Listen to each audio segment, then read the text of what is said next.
Olá, meus irmãos, minhas irmãs. Hoje nós vamos tratar da quinta mensagem da série A Essência da Igreja. Estamos chegando aí ao final de mais um mês.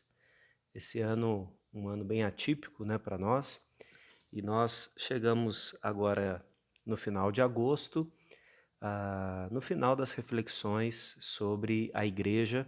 Como eu disse lá no início, o mês de agosto é um mês reservado ou separado na Igreja Presbiteriana para a gente pensar a respeito de missão, e mais do que a missão como uma, uma iniciativa de ir a outros lugares, a gente precisa ter uma estrutura muito correta, muito adequada, muito ajustada da igreja local para que isso aconteça. Por isso a gente falou aí sobre a missão da igreja, sobre aquilo que é essencial à igreja, aquilo que não pode faltar à igreja, e nós fomos pontuando aí algumas coisas como boa teologia, isso significa ser uma teologia centrada na palavra de Deus. Nós falamos também sobre o aspecto da prática dessa teologia, do amor às pessoas. Depois nós falamos sobre a questão da união ou da unidade que a igreja precisa ter. E na semana passada nós falamos sobre relacionamentos e como eles são importantes para nós. Hoje nós vamos falar sobre um tema que suscita também bastante debate, que é a questão do combate cristão ou do desafio cristão no mundo onde a gente vive.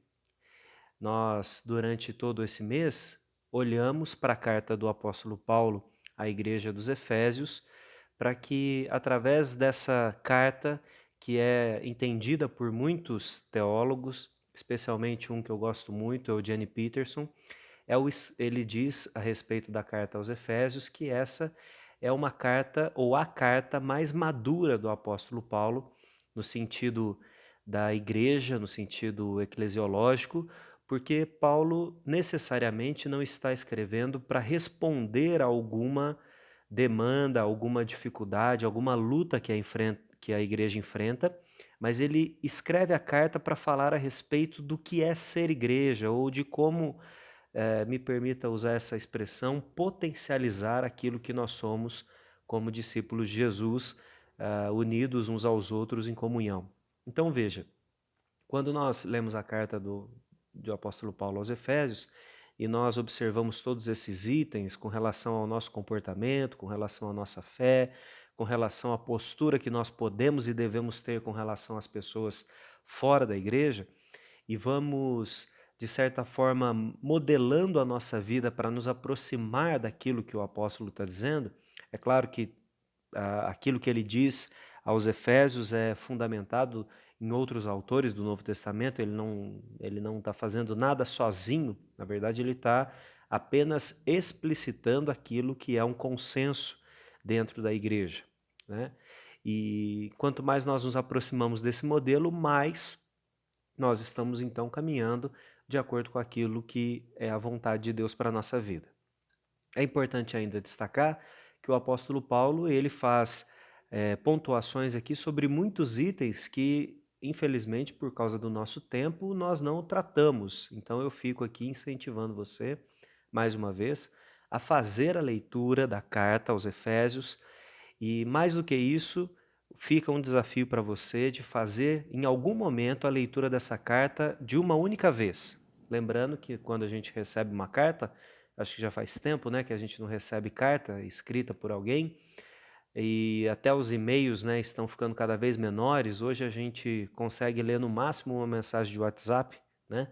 Mas as cartas elas eram enviadas para ser lidas de uma única vez, né? E sem essa repartição que nós temos de versículos e capítulos, isso significa então que quando você fizer essa leitura de uma única vez, é, é mais fácil se apropriar daqueles temas, daqueles assuntos que o apóstolo Paulo traz à igreja. Bom, como eu disse, hoje nós vamos observar o capítulo 6, versículos 10 a 20, e esse texto ele é intitulado pela Sociedade Bíblica como a armadura de Deus. Então nós vamos ler aqui. Diz assim: quanto ao mais, sede fortalecidos no Senhor e na força do seu poder. Revesti-vos de toda a armadura de Deus para poderdes ficar firmes contra as ciladas do diabo. Porque a nossa luta não é contra o sangue e carne, e sim contra os principados e potestades, contra os dominadores deste mundo tenebroso, contra as forças espirituais do mal nas regiões celestes. Portanto, tomai toda a armadura de Deus para que possais resistir no dia mau. E depois de terdes vencido tudo, permanecer inabaláveis. Estais, pois, firmes, cingindo-vos com a verdade e vestindo-vos da couraça da justiça. Calçai os pés com a preparação do evangelho da paz, embraçando sempre o escudo da fé, com o qual podereis apagar todos os dardos inflamados do maligno. Tomai também o capacete da salvação e a espada do Espírito, que é a palavra de Deus. Com toda a oração e súplica, orando em todo o tempo no Espírito, para isso, vigiando com toda perseverança e súplica por todos os santos. E também por mim, para que me seja dada ao abrir da minha boca a palavra para com intrepidez fazer conhecido o mistério do Evangelho. Amém? Irmãos, então nós precisamos lembrar de alguns aspectos que são considerados vastamente na Escritura. A primeira delas é que a Escritura nos traz um sentido de que, ao sermos incluídos na família de Deus, ao sermos convertidos pelo Evangelho, nós assumimos uma postura de peregrinos e de forasteiros. Então, esse mundo não nos pertence mais e deveria acontecer conosco um distanciamento progressivo dos valores, dos pensamentos, dos comportamentos e até mesmo dos desejos que as pessoas que estão nesse mundo, sem conhecer a Cristo, têm. Isso significa que não tem a ver com a nossa idade, mas tem a ver com o nosso aprofundamento e maturidade da fé. Nós deixaríamos de brigar por coisas que são apenas temporais e passaríamos a dedicar a nossa vida àquilo que é eterno. Então, veja que a igreja cristã, de certa forma, ela, em alguns ramos, acaba não expressando essa maturidade e fica brigando, fica se desgastando, fica se expondo a coisas muito pequenas. Cada dia surge um novo escândalo envolvendo pessoas que se dizem evangélicos ou que se dizem pastores ou até pastoras, e toda semana aparece alguma coisa para mostrar ou para trazer questionamentos para a igreja. Tudo isso, irmãos, a gente precisa entender que é parte da luta que nós estamos nesse mundo. Não significa que, por causa da região que nós moramos e de termos igrejas abertas sem que ninguém invada a igreja e nos acuse e, de repente, tenha atitudes de violência contra nós, que nós não estamos em guerra. A verdade nas Escrituras é que, além de sermos pessoas que devem distanciar desse mundo no sentido de um forasteiro, de um peregrino, por outro lado, nós também somos convocados a um exército que não tem descanso. Não existe trégua na batalha espiritual, não existe trégua na luta que nós temos contra a carne, contra o sangue, contra o diabo, e a igreja então precisa entender isso. O problema é que nós, ao nos esquecermos de que nós somos forasteiros, nós queremos firmar residência nesse local, nesse mundo. Então nós passamos a, primeiro, num primeiro momento, nós tentamos fazer alguma diferença, mas depois nós assumimos os mesmos desejos que existem nas outras pessoas, né? Eu vou dar um exemplo aqui que é muito raso, muito superficial, mas só para ilustrar isso. Por exemplo, se nós entendermos, irmãos, que nesse mundo tudo aquilo que é material, tudo aquilo que é possível ser construído é apenas temporal, isso não deveria causar em nós grandes paixões, grandes desejos. Então, se construir uma casa de tábua, ou então construir um palácio, um castelo, se ambos ficarão aqui e são apenas temporais, isso não deveria tomar conta do nosso coração. Mas você já parou para pensar quantas brigas acontecem dentro da igreja por causa da construção, ou do tamanho da construção, ou a cor que a construção vai ter, ou ainda mais, o desejo que muitas pessoas carregam de ter uma igreja, um espaço físico que seja grande, que seja bonito e até mesmo que ostente o poder. Esse sentimento ele está muito mais próximo das pessoas que estão aqui do que das pessoas que se entendem como peregrinos nesse mundo. Isso significa que muitas das nossas batalhas elas não são espirituais, elas são carnais dentro daquilo que realmente nós não compreendemos do Evangelho. Então, o apóstolo Paulo ele começa esse texto dizendo que nós precisamos nos fortalecer no Senhor. Isso significa que não existe força alguma em nós por nós mesmos. Nós somos apenas recipientes que recebem o poder, que recebem essa condução de energia que vem de um outro lugar. Por isso que o apóstolo Paulo diz que nós precisamos fazer isso no Senhor. Veja novamente o verso 10. Quanto ao mais, sede fortalecidos no Senhor e na força do seu poder. Ou seja, nós não temos nada. Uma forma da gente entender isso é que a gente é, de repente, aí só uma lâmpada que, se não tiver conectada à rede elétrica, ela não serve para nada, ela é apenas um objeto.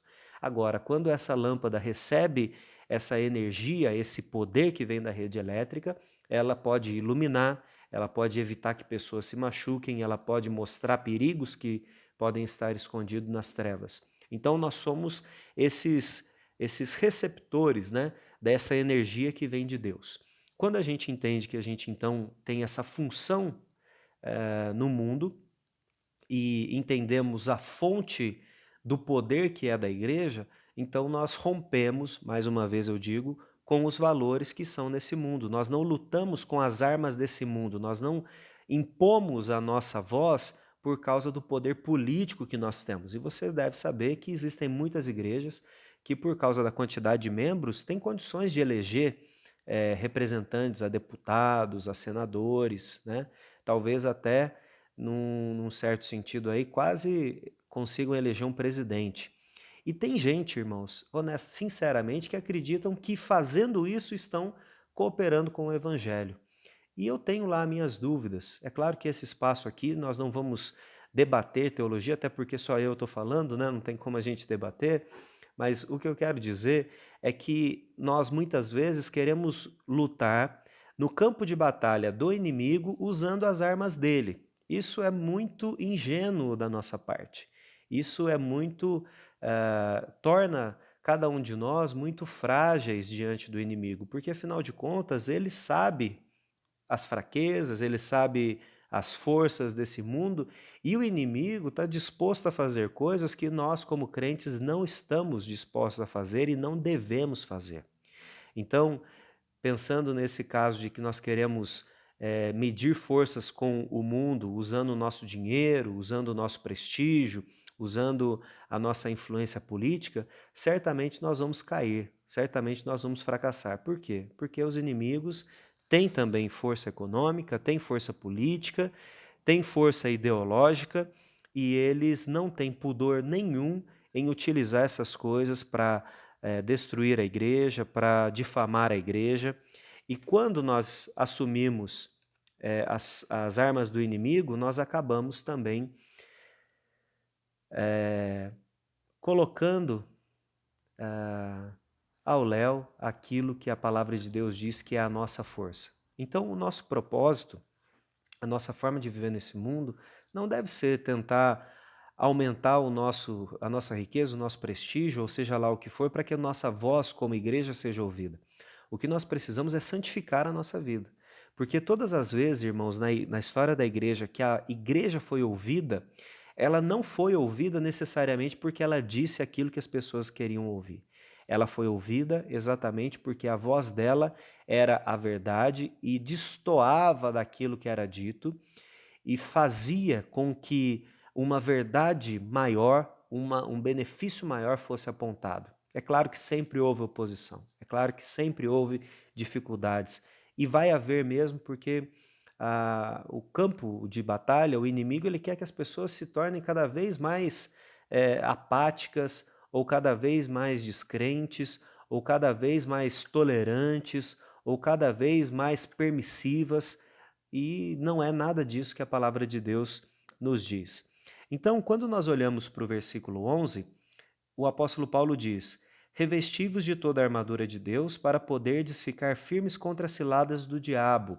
Verso 12 também. Porque a nossa luta não é contra o sangue e carne, e sim contra os principados e potestades, contra os dominadores deste mundo tenebroso, contra as forças espirituais do mal, nas regiões celestes. Aqui o apóstolo Paulo desnuda, mostra para nós de fato qual é o inimigo que nós temos, né? Ele utiliza uma imagem, que é a imagem da armadura, e é muito interessante a gente observar que o apóstolo Paulo fala sobre a armadura, porque a armadura é sempre um conjunto. Então, não seremos, né, ou não alcançaremos vitória numa dedicação a algumas coisas apenas, mas ao conjunto. É o conjunto que faz com que a gente vença. Então, o apóstolo Paulo, de forma didática, vai descrever essas partes da armadura, mas nós precisamos entender que ele não está dizendo que existam, né, partes mais importantes ou menos importantes da armadura. Algumas partes a gente precisa cuidar muito e a outra a gente pode levar de qualquer jeito. Não. O importante é a gente entender que ele fala sobre o conjunto. São habilidades, são conhecimentos, são dedicações, são exercícios espirituais que precisam estar em dia, que precisam estar bem adaptados para que a gente consiga lutar nesse mundo. A gente falou nesse mês, como eu já citei aqui, sobre várias partes do que é essencial à igreja. Se nós dedicarmos apenas uma dessas partes, nós vamos certamente cair em erro e vamos enfraquecer a nossa vida espiritual. Vai faltar para nós algo que é elementar. Nós estamos nas terças e quintas falando sobre as igrejas do Apocalipse. E ali nós sempre vemos igrejas que deixaram um buraco, que faltou algo para que eles se dedicassem. Por exemplo, a igreja dos Efésios mesmo, ela foi excelente em teologia, mas a, a, a a dureza do campo de batalha, dos debates e de tudo aquilo que eles tiveram que enfrentar, fez com que eles se esquecessem do amor. Então, foi essa uma das causas, ou a causa principal, que levou a igreja a deixar de existir. É claro que bênçãos decorrentes daquela igreja estão até hoje aqui, né? A carta que Paulo escreve, que nós temos acesso, é uma bênção para nós hoje. Mas veja que mesmo uma igreja tão fortalecida na teologia, ela acaba caindo porque ela esquece de um aspecto. Isso pode acontecer conosco. E é aí que nós precisamos entender que a nossa batalha, ela nos coloca numa condição em que todas as esferas da nossa vida precisam estar ajustadas. E aí nós precisamos, então, fazer uma análise para identificar onde falta e nos dedicar a isso. Como igreja também. Então, como igreja, você precisa me ajudar e ajudar o conselho a observar aquilo que nos falta. Nos falta relacionamento, nos falta boa teologia, nos falta amor prático, nos falta equalizar a nossa unidade. O que nos falta para que não falte ou para que nós não deixemos uma brecha para que o inimigo venha nos atacar? E é claro que ele sempre nos ataca onde é mais frágil, para que desestabilize a nossa condição. Então a gente precisa ter uma análise muito apurada sobre isso. E eu diria, irmãos, que isso começa com a nossa vida. Então você, como um crente, precisa analisar sua vida de oração, sua fé, como você lida com a verdade, como você lida com a justiça, como é a sua posição diante do anúncio do evangelho, porque estando você fortalecido, nós já começamos a expandir isso para a nossa família, depois para a nossa comunidade como uma igreja, e aí nós vamos estendendo isso em todas as esferas, mas começa conosco. Então, se você sente falta de algo, você precisa procurar nos irmãos esse fortalecimento, né? Se falta conhecimento, seja lá o que for, para que você esteja fortalecido. Por isso o apóstolo Paulo fala sobre termos esse entendimento da armadura, ou seja, de um conjunto, né? O nosso foco é observar todas essas características. A armadura que o apóstolo Paulo tem aqui em mente é aquela que os soldados romanos usavam, então não é aquela da Idade Média, toda feita de ferro, com capacete, e a pessoa ficava parecendo um robô, é muito mais aquela figura do soldado romano, que tinha, de forma interessante, algumas partes do corpo que ficavam expostas, mas essas partes elas nunca eram partes essenciais ou que colocavam em risco necessariamente a vida da pessoa. E a forma como eles lutavam, a gente vai ver, ela também era uma forma de proteger um ao outro. Mas aqui nos versículos 11 e 12, o apóstolo Paulo fala quem é o nosso inimigo. E ele diz que o nosso inimigo é o diabo. E a nossa luta ela não é contra carne e sangue. A nossa luta, deixa eu traduzir isso para você, irmãos, não é contra outras denominações, não é contra partidos políticos, não é contra ideologias necessariamente, no caso pensando naquela pessoa que conduz isso ou que é uma figura que anuncia essas coisas. A nossa luta não é contra aquela pessoa de carne e osso, mas contra essas ideias. Então, às vezes nós nos confundimos, né? E acabamos atacando as pessoas e acabamos caindo novamente no engano do campo do inimigo. Porque o que o inimigo procura fazer é exatamente nos enganar. Então, quando, por causa de algo que algum partido político diz, ou alguma pessoa diz, ou algum movimento, né? Alguma bandeira que esse movimento levanta, e aí a gente fica com raiva daquela pessoa e a gente começa a cultivar ódio talvez por alguém, ou amargura por alguém, ou nós nos sentimos feridos, até mesmo invadidos por alguma coisa daquilo ali, e passamos a odiar aquela pessoa, nós caímos no engano que o inimigo quer. E é exatamente isso que ele quer. Porque no dia que você e eu, irmãos, ficamos com ódio de alguém, a gente para de orar. Não é possível que a gente ore mantendo o coração pesado de ódio por alguém.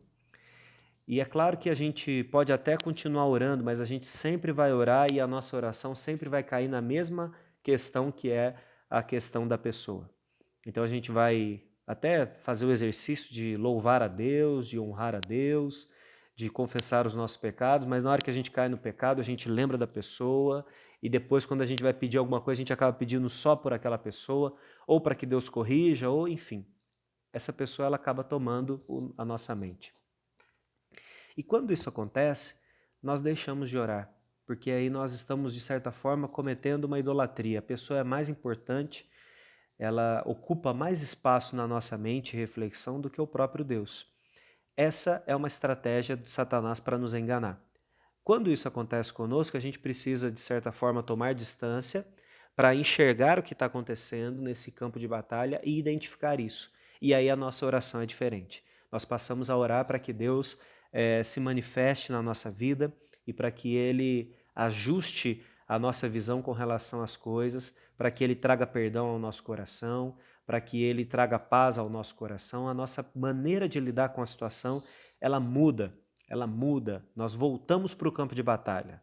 Porque enquanto nós estamos preocupados com uma pessoa ou com algo que aconteceu, nós simplesmente perdemos de vista que a batalha continua. E isso pode nos enfraquecer em determinadas coisas na nossa vida. Então, de repente, você tem alguma compulsão e por estar preocupado com alguma coisa, você acaba descontando na sua compulsão. Que pode ser comer, beber, assistir televisão, seja lá o que for que você faça, que você tenha alguma compulsão, e isso vai enfraquecendo a sua espiritualidade, a sua vida espiritual. Então veja, né? Primeiro ele nos engana, depois ele nos ilude e depois ele coloca oportunidades para que o pecado se manifeste na nossa vida. E quando isso acontece, nós caímos nesse laço e aí nós estamos presos. É claro que há o tempo de arrependimento, de buscar a Deus, mas muitas vezes nós ficamos patinando nessa lama por muito tempo. Então o nosso inimigo, irmãos, ele é muito sagaz. O nosso inimigo ele é muito sabido nessa condição do que é o ser humano e do que nos afeta, e ele não é ele não tem pudor em usar essas armas contra nós para que a gente caia nesse pecado e viva numa vida de pecado. Então, continuando aqui, o apóstolo Paulo ele vai falar para que nós, no versículo 13, tomemos toda a armadura de Deus para poder resistir ao dia mau. Depois ele vai falar mais uma vez sobre, depois de ter desvencido tudo, permanecer inabaláveis. Aqui o apóstolo Paulo fala três coisas, né? A questão de tomar a armadura, resistir e permanecer. E ele fala de uma situação que é muito interessante, que é o dia mau. A Bíblia usa essa expressão algumas vezes, e é claro que a gente compreende que existem dias que são ruins, mas ela traz uma ideia de que existem algumas situações chamadas de o dia mau, que é quando nós de fato somos impactados, nós recebemos uma notícia, nós recebemos um diagnóstico, nós recebemos uma traição, nós recebemos alguma coisa que de fato nos lança no chão, nos afeta, é muito violento contra nós, né? E esse dia mau, ele é um dia de grande oposição. Então, pode até ser que a gente vinha caminhando bem, vinha conseguindo lidar com as coisas de uma forma relativamente adequada, mas quando isso chega, nós somos lançados no chão e muitas vezes isso nos desestabiliza, né? Quando ele fala aqui sobre esse aspecto de nos preparar, né, para resistir a esse dia mau e depois permanecer, ele está falando sobre essa dinâmica que é a dinâmica da nossa vida. Às vezes a gente não enxerga dessa forma, mas como cristãos nós estamos sempre envolvidos nisso. O que a gente precisa entender? Que como a luta espiritual ela é uma luta constante, nós não temos folga, nós não temos chance de descansar e dizer que nós não precisamos nos preocupar. Pelo contrário, nós precisamos dia a dia permanecer treinados, permanecer com fôlego, permanecer espiritualmente bem, porque esse dia vai chegar e no dia que ele chegar nós precisamos ter resistência para aguentar aquilo que vier a acontecer, né? Como o apóstolo Paulo está pintando um cenário tão tenebroso, às vezes a gente pensa, bom, essa não é a realidade da minha fé, porque eu não vivo num tempo ou num lugar onde tantas coisas ruins assim acontecem. Mas, irmãos, essa é a realidade de todo cristão. Talvez se nós não identificamos essas lutas é porque nós estamos acostumados a perder. Se nós não identificamos essa luta é porque talvez a nossa espiritualidade já caminha fraca há muito tempo. E aí nós precisamos tomar uma nova postura. Então, o apóstolo passa então a falar sobre as peças da armadura e como isso seria utilizado para enfrentarmos onde nós estamos, né? No versículo 14 ele fala para cingir com a verdade e vestir a couraça. Esses são dois elementos da armadura romana, eram, né? Dois elementos da armadura romana que eram, na verdade, partes que protegiam aquilo que é essencial, né? O tórax e o cinto ele era para compor a armadura de uma forma que desse mobilidade ao soldado e segurança, né? Que nada ficasse caindo, que ele não perdesse aquilo que era essencial para ele no campo de batalha. E Paulo diz que essas coisas que são internas, que necessariamente não vão aparecer, mas que são essenciais para a nossa sobrevivência, são a verdade e a justiça. João Calvino, ao comentar esse texto, ele diz que a justiça é a justiça de Cristo que é imputada a nós. A gente já falou sobre a doutrina da justificação muitas vezes, então nós não podemos nos esquecer dessa justiça que vem de Cristo. Não é uma justiça nossa, não é um julgamento nosso, mas é a justiça de Cristo. E veja que a couraça era aquilo que protegia o tórax. E nesse sentido, o que protege os nossos órgãos mais sensíveis é aquilo que Cristo nos deu. Então nós não podemos esquecer disso. Então quando alguém vir agredir você verbalmente por você ser cristão, você pode lidar com isso de uma maneira diferente do que revidar. Por quê? Porque a justiça de Cristo está sobre você. E se ela está sobre você é porque você sabe que de fato você é frágil, de fato você é passível de erro. E quando a pessoa vem e agride você com com algumas questões aí falando do seu caráter, você pode até concordar com a pessoa de que de fato você é mesmo pecador e aquilo que ela está falando é verdade, mas que a justiça de Cristo está sobre você. Então o que te garante não é a sua justiça, não é o que você fez, não é o seu histórico, não é o seu currículo, mas é o que Cristo fez por você. Então a couraça ela é essencial. Um soldado nunca saía para a batalha sem a couraça, porque ele poderia, de muitas formas, ser ferido e morrer exatamente porque ele estava sem a couraça. Nós não podemos seguir nesse mundo sem a justiça de Cristo. Um outro aspecto que o apóstolo Paulo fala é da verdade. E a verdade na Bíblia ela está sempre relacionada com a pessoa de Jesus. Então, esse cinto que nos dá mobilidade, que segura tudo aquilo que nós somos e as ferramentas que nós temos para esse mundo, é de fato a verdade de Cristo. Não essa verdade relativa do mundo, que hoje pode, amanhã não pode, daqui 10 anos vai poder de novo, ou então a gente vai reconhecer que não era o certo, enfim.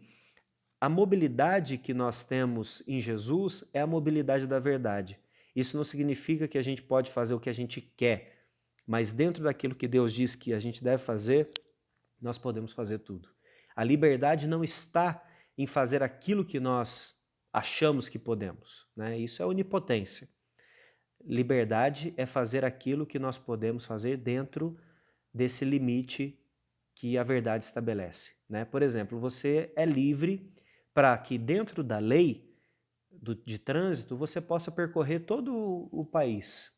Andando de carro, de moto, você pode ir em qualquer lugar. Ninguém vai te barrar se você estiver dentro do limite de velocidade, com os equipamentos corretos, com a documentação em dia. Ela pode até te parar para perguntar, mas não vai te prender porque você é livre para fazer isso.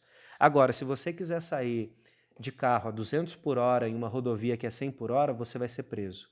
Então, essa é a falta de entendimento que nós temos no mundo hoje. As pessoas acham que ser livre é andar a 200 por hora em qualquer lugar. Não. Isso é uma expressão de querer ser onipotente, mas você não pode fazer isso.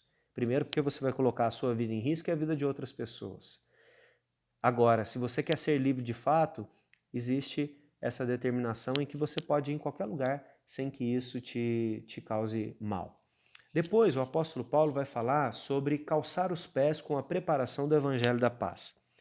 É interessante que as sandálias, né, dos romanos, bem diferente das botas que os soldados usam hoje, porque as botas que os soldados usam hoje, elas inclusive, se o soldado tiver com o pé quebrado, ela serve praticamente como uma bota de gesso. Ela não pega fogo, ela não molha, enfim, ela tem uma série de habilidades ou de potências, né, as botas dos soldados hoje. Mas naquela época eles usavam sandálias de couro. Mas mesmo naquela época existia uma tecnologia nas sandálias dos soldados. Eles colocavam pregos na sola, para que naquele terreno que era arenoso, pedregoso, o soldado não escorregasse, o soldado não caísse porque a sandália era lisa e ele de repente caísse. Não, tinha essa tecnologia da sola ser para fixar. Então o que faz a gente fixar e não escorregar? O evangelho. A gente não pode esquecer dessa preparação constante para o evangelho. Como que a gente faz isso? Se você tiver 200 anos de igreja, você precisa continuar lendo, estudando e aprendendo do evangelho de Jesus Cristo. Ah, mas eu já li todos os evangelhos, já vi pastores muito bons pregando a respeito do evangelho. Você nunca vai estar pronto no evangelho como se você pudesse se graduar e falar, não, eu já sei tudo. O evangelho de Jesus é aquilo que nós vamos descobrir do primeiro dia ao último dia da nossa vida. E o evangelho é tão interessante que não exige que você tenha uma, entre aspas, pós-graduação para ensiná-lo. Na verdade, se você viveu hoje o evangelho pela primeira vez, você já tem algo para ensinar para alguém. Mas o que nos faz não escorregar é estar firmados no evangelho, é calçar, é estar com essas sandálias, né, nos pés, com cravos no chão, para que a gente não vá para nenhum dos lados, para que a gente possa firmar os pés e fazer aquilo que é necessário. Depois, verso 16, o apóstolo Paulo fala sobre estar com o escudo da fé e também o escudo da fé para que você possa apagar os dardos inflamados do maligno.